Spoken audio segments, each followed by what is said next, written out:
member from London West. Thank you, Speaker. My question is to the Premier. Speaker, 3,000 York University TAs, RAs and contract faculty are still on the picket line. They're taking a stand against insecure academic jobs and the chronic underfunding of our post-secondary system, even if this Liberal government is not. When the member for Welland raised this issue earlier this week, the minister said she was urging both sides to get back to the table. Speaker, one side is at the table and has been for the last 6 weeks. Yet York University, a publicly funded institution, sat down for just 1 day of bargaining. Now, instead of negotiating with their employees, they have requested binding arbitration.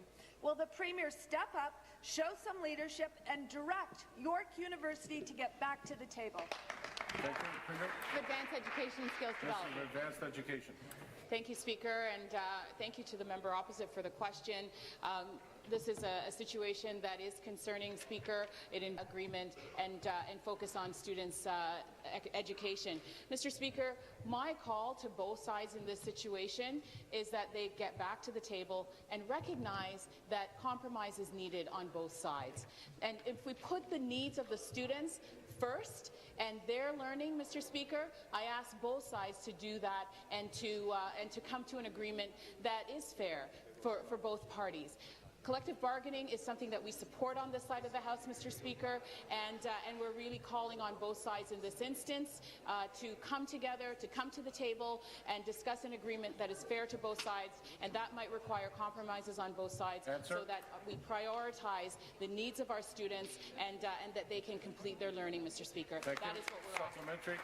Speaker, the integrity of the bargaining process is not the only issue at stake. The root of the problem is years of underfunding of post-secondary education in Ontario, now the lowest in the country, that has led to an explosion of insecure, unstable and low-paid academic jobs and undermined the quality of post-secondary education.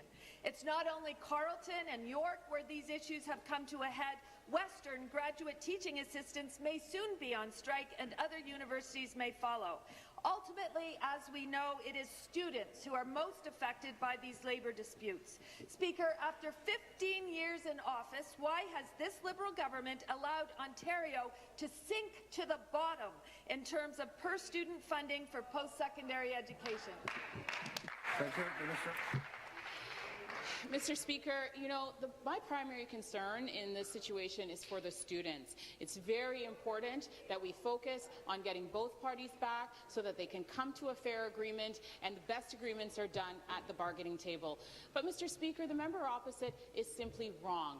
When she talks down our post-secondary education system, Mr. Speaker, Ontario has a world-class, recognized education system at the post-secondary level, Mr. Speaker.